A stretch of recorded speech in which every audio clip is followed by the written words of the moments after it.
y una vez más a través de este medio. La sociedad debe analizar detenidamente un poco la historia, no muy lejos, que tiene que ver con los intereses de una política de expansión, de poblamiento y acorralamiento de las naciones ancestrales en Colombia. Y Arauca no ha sido ajena a estas situaciones de lo que tiene que ver el acorralamiento en materia de limitación territorial. Pero hoy por hoy, lo que nosotros vemos con gran preocupación, pues más que preocupación, la gran amenaza es una política de exterminio hacia las naciones ancestrales, en el caso del pueblo Inú, allá históricamente conocido a través del INCORA como el Gran Resguardo, la conquista que gozaba de 45.000 hectáreas, posteriormente pasó a 25.000 hectáreas, lo último que todavía hace 10 años era 19.000 hectáreas, hoy escasamente en 7.000 hectáreas. Entonces uno analiza el panorama de los deberes y derechos que tenemos como ancestros, pero después de que hubiera llegado la población mayoritaria. Pero hoy por hoy, la política de Estado en cabeza del gobierno de las instituciones no han sido las mejores. Todo está en contravía del interés de la colectividad. Aló, don Víctor, tenemos la comunicación allí, creo que la hemos... Las fuerzas ajenas al margen de la ley, llámese fuerzas oscuras como la guerrilla, o llámese el ejército, prácticamente están apostados en todos sus territorios. Y hay una gran preocupación porque, si bien hay unos acontecimientos, primeramente la muerte de un indio de ese pueblo Inú que se llamó René Oñate, fue diezmado hace un mes larguito, posteriormente se generan otras muertes y así sucesivamente, pues por hoy, si bien la FARC en su momento desmovilizó, entregó las armas, se dio a la vida política y participativa en los escenarios, pues tiene que ver la participación, pero hoy, después de haber firmado el acuerdo de paz y el cese a toda actividad ante el Estado, pues hoy nuevamente surge lo que se llama la disidencia, y tenemos claro de que ayer analizábamos, conversábamos y revisábamos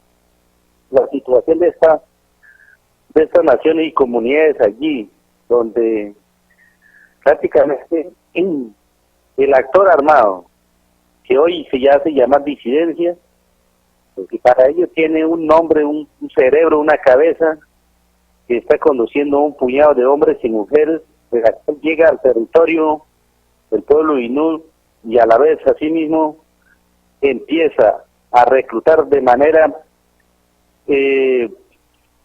yo diría que es involuntaria, porque si bien es cierto, hay pueblos y etnias, naciones que somos fortalecidos en materia de lo que significa el territorio, la territorialidad, la vida y la dignidad en todo su integro, pero también hay que analizar y reconocer que habemos naciones, pueblos, que somos débiles en materia de pensar, analizar qué consiste el territorio y la territorialidad y qué significa la tierra para nosotros, la naturaleza para nosotros, inclusive en nuestras propias vidas, qué significa al paso por esta tierra. Y entonces, el pueblo Inú es uno de los débiles en ese proceso, a pesar de que la Asociación de Cabildos y Autoridades Tradicionales Indígenas del Departamento de Arauca en los últimos 27 años nos hemos dado a la tarea de cómo reorganizar y reconocer el valor humano en las comunidades con estos pueblos, pero ha sido complicado porque así como llegamos a aquellos tiempos históricamente como Piga, en el 2013 como Ascatidar, hemos seguido llegando allí, pero entonces es complicado porque una realidad es la política que imparte la asociación desde lo que tiene que ver reconocer, valorar nuestros puntos de hábitat, nuestros sitios de encuentro, nuestra dinámica y todo ese proceso que tiene que ver el hombre y la naturaleza. Otra parte es que cuando llega un extraño, alguien ajeno a los intereses de ese colectivo, pues direcciona la política de acuerdo a sus particularidades. Entonces son blancos fáciles de ese reclutamiento forzoso y involuntario, porque no habría suficiente lo maduro para analizar de que nosotros no estamos para acatar, obedecer o mucho menos obedecer más las orientaciones de ningún actor, sabiendo que hay una asociación, una organización que es la que está responsable, que tiene la plataforma de lucha ideológica y resistencia a favor de la supervivencia de nosotros mismos. Entonces llega una fuerza oscura, llega la ejército y son intimidados por lado y lado, pero también llegan las instituciones que de eso sí tenemos conocimiento, llámese desde el orden nacional, regional, departamental. Hay instituciones que van con doble propósito, con doble moral, cambiando la forma de pensar de aquel ser ancestro. Y cuando no hay un pensamiento bien fundamentado, cimentado en el máximo, el valor y los principios territoriales humanos, pues estamos en desventaja, y ellos están en desventaja. Entonces prácticamente allí existe ese temor, esa zozobra. Posteriormente ya hay 2 familias desplazadas, con más de un pocado de niños y niñas allá en el albergue de la casa indígena de Arauca. Y se presiente un futuro desplazamiento masivo. Y con ese desplazamiento que Dios no lo quiera, que el gran sabio no lo permita, es que se está cumpliendo una vez más el macabro proyecto, la puesta en marcha de la política de desplazamientos de las señas aquí en Arauca como en cualquier parte de la región del país, para cumplir con el macabro detalle del territorio limpio de indígenas para que los nacionales entren allí al territorio. Y así tiene la justificación de que allí el territorio supuestamente no hay indígenas. Don Víctor, ¿ustedes tienen algún registro de cuántos niños en los últimos meses pueden haber sido reclutados por esos grupos organizados al margen de la ley y las disidencias específicamente, las cuales usted las está señalizando como las responsables de este acoso a la comunidad INLU? Bueno, así, concreto no tengo conocimiento, pero sí que a la llegada de este individuo se conoce que hubieron más de 14 a 18 jóvenes, entre hombres y mujeres, reclutados de manera forzosamente y arbitraria. Para nosotros es arbitrario porque cuando una fuerza oscura que llega allí y empieza a ofrecerles 50.000, 100.000, 500.000, quién sabe hasta cuánto, 1 millón de pesos. De la misma manera, pues, aquí el jovencito, que nunca conoció si es el verdadero horizonte, lucha de resistencia y ser firme en defender su territorio, su comunidad y su propia familia, pues, de un momento a otro, de esa forma, para nosotros lo notamos y obviamente que en contra de su propia voluntad como jóvenes. Entonces se sabe de que hay 14, 18 jóvenes que fueron reclutados, pero que en su momento ocurrió el caso, pues algunos se desertan, se entregan de manera voluntaria a la base militar ahí en el IPA, en el puente Lipa, de la cual tenemos conocimiento a paso. Entonces, hoy por hoy, lo que sabemos es que en el batallón, allá en Arauca, hay más de 11, 14 jóvenes que están allí, y lo tiene el ejército, tiene los militares. Precisamente ayer hablábamos con la Comisión Política y el gobierno departamental de analizar, revisar esa situación. No es posible, no aceptamos de que el ejército y el gobierno tenga estos jóvenes allá, porque ahí sí que es doble victimización, víctimas por un lado y víctimas por otro lado. Entonces lo que han hecho es prácticamente un daño profundo hacia estas comunidades.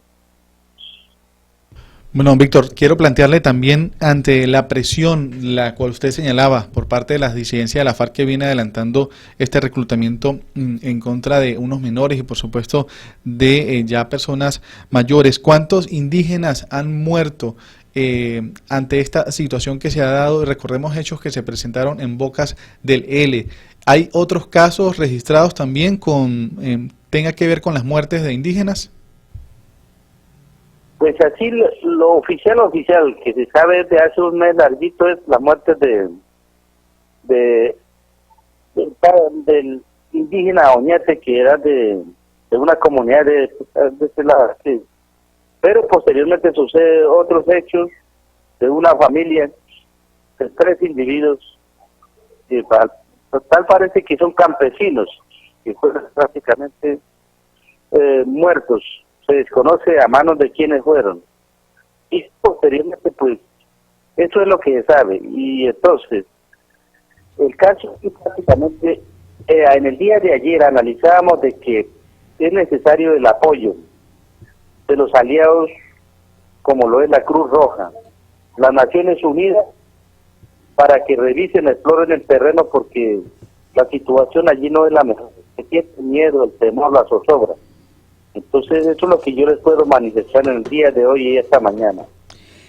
Don Víctor Chivarraquía, en los hechos que rodearon la muerte de 2 adultos y un menor de edad allí en esa misma área que fueron hallados en una fosa común, fue señalado alias Pescado como el acosador, como el responsable, el cabecilla de las disidencias, quienes está haciendo toda esta clase de operativos. ¿Alias Pescado está también detrás del acoso a la comunidad Innu? Sí, desgraciadamente, pues lo que se ventila es que ese comandante o mando de la disidencia llega al territorio de una manera u otra, pensando prácticamente reorganizar y reestructurar y reforzar toda su fuerza, toda su maquinaria militar.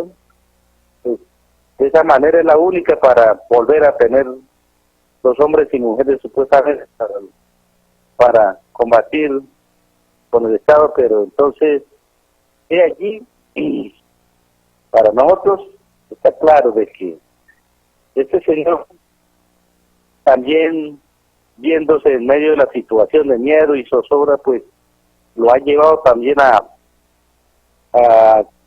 reclutar a nuestros jóvenes, a nuestros indígenas, y es donde prácticamente eso es inhumano, es una violación al derecho internacional humanitario de lo que allí se ha venido gestando. Y entonces, pues, vuelvo y recalco de que si allí no hay acciones contundentes de la cual le hemos venido gestando, pues la situación se sigue en materia de desplazamiento. Entonces, vuelvo y le recalco, ante el gobierno departamental manifestamos ayer, y hasta las instancias de los aliados, que por lo menos ellos tienen la potestad en el marco del convenio 169 de la OIT de cómo estar en los espacios, de escenarios, inclusive explorar el territorio donde sucedieron los hechos y asimismo posiblemente hacer una entrada que se pueda dialogar por lo menos con el campesinado allí, porque otra de las indignaciones es que el campesinado año tras año, mes a mes, está avanzando el territorio al interior de los resguardos, históricamente está el resguardo de la conquista, ya como lo recalqué antes, prácticamente los están acorralando año tras año. Entonces está esa preocupación. ¿Qué dice la normatividad que ampara y que cubre a las comunidades indígenas en nuestro país en el caso de que unos niños pues se entregan al ejército, cuando son menores de edad pasan a bienestar familiar? ¿En la legislación de ustedes siguen este conducto, pasan a bienestar familiar o deben ser entregados a las familias, don Víctor? Pues sí, de todas maneras, por la ligereza y la premura del tiempo y la situación en los momentos que se establecieron, el primer procedimiento es eso, bienestar, la institución encargada por ahora, inmediato, pero posteriormente aquí quien debe prácticamente asumir el direccionamiento y la acogida de estos niños y niñas tiene que ser esa de la legislación especial indígena. Primera medida es ubicarlos, establecerlos en donde estos jóvenes se sientan aislados de toda fuerza oscura, llámese ejército, llámese guerrilla, llámese delincuencia común, donde ustedes puedan tener un relajo, mientras se analice, se evalúe, se valore, porque es que prácticamente ya lo que se ventila es que si ellos son devueltos hacia sus familias, hacia sus comunidades, prácticamente por un lado la disidencia va a pensar, estos se convirtieron en informantes. Por otro lado, digo, las fuerzas militares van a pensar de lado y lado. Entonces, mire, la situación es transversal. La amenaza para estos jóvenes es transversal. Entonces, estamos analizando qué mecanismo adoptar para que ellos prácticamente sean en los días venideros las otras víctimas que tengan que caer bajo las de los unos y los otros. Entonces estamos prácticamente preocupados, pero estamos analizando paso a paso a ver qué proceder. Don Víctor, buenos días. ¿Cuántos niños en esa situación? A la fecha, ¿cuántos se han entregado al ejército? Prácticamente ayer se hablaba de 11 a 14 niños. Ahí está claro. No conozco, no está bien estipulado la información. ¿Niños y niñas? ¿Hay mujeres también, niños y niñas? Sí, precisamente habla de una extranjera, de origen venezolana. Pero sí, eso es lo que yo les puedo precisar.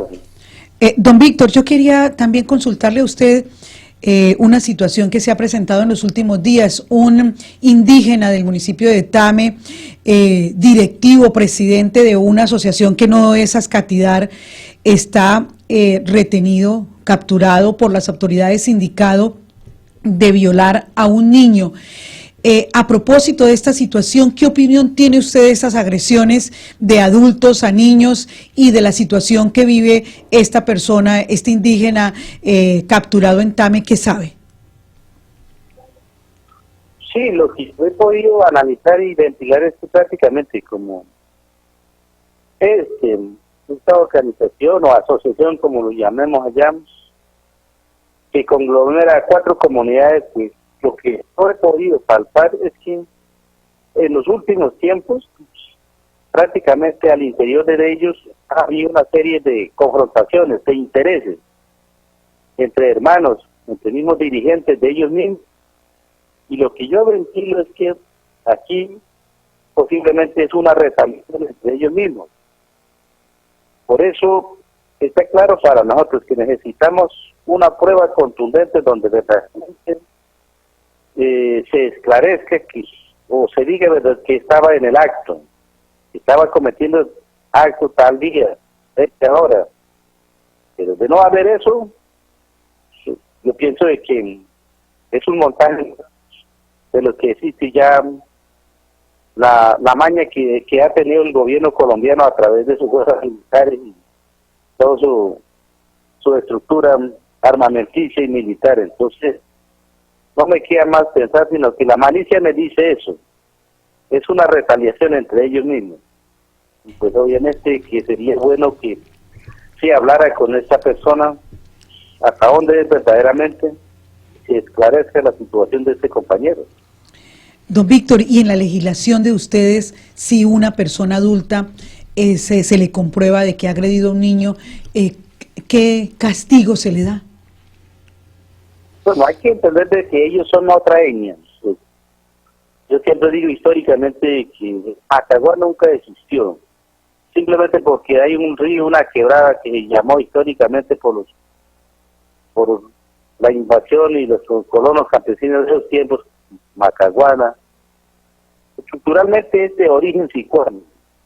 Entonces, allí los sicuanes precisamente en los últimos años han venido construyendo su dirección y su dimensión de un reglamento interno que se debió y se debe convertir como la legislación especial de ellos, así como las tienen las muchas etnias en Colombia. Entonces, bajo esa legislación especial, ancestral es la que debe acoger este gran hombre, compañero, que por sí, pues, hasta esto que no se esclarezcan los hechos, yo no puedo tildar, no puedo culpar, no puedo tergiversar, mucho menos dañarle la hoja de vida a un compañero líder. Es mi principio. Entonces, ese es el procedimiento. Pero si la dirigencia de ellos no hacen la gestión, no inciden ante la instancia, policías, fiscalías, procuradurías, qué sé yo, adolescentes y organismos de control, pues lo van a tener allí. Pero lo más viable es que la misma en cabeza de los sabios ancianos, el Tribunal de Justicia ancestral lo recojan y asuman la aplicabilidad en materia de, qué sé yo, sanción, juicio y condena final. Es eso que se debe aplicar en el territorio. Don Víctor, ya por último, ¿en qué condiciones se encuentran estas familias desplazadas y qué instituciones u organizaciones los están atendiendo? Bueno, volviendo al tema de las familias desplazadas, pues cuando hablamos de desplazamiento, pues obviamente que se encuentra en una situación de hacinamiento.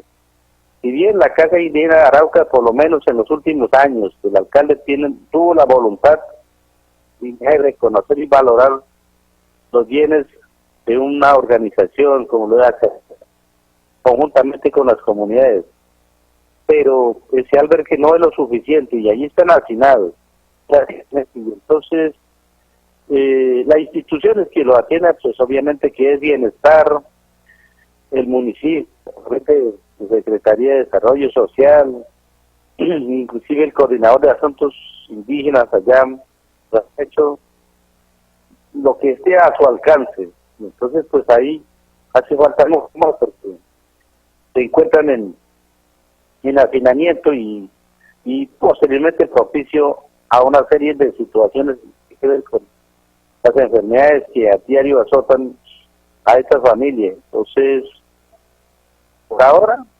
estamos a la espera de que el gobernador y el alcalde establezcan y consensúen para adquirir un espacio donde no corran el riesgo de que surja una epidemia una epidemia en días venideros. Entonces vea que por lado y lado están prácticamente amenazados.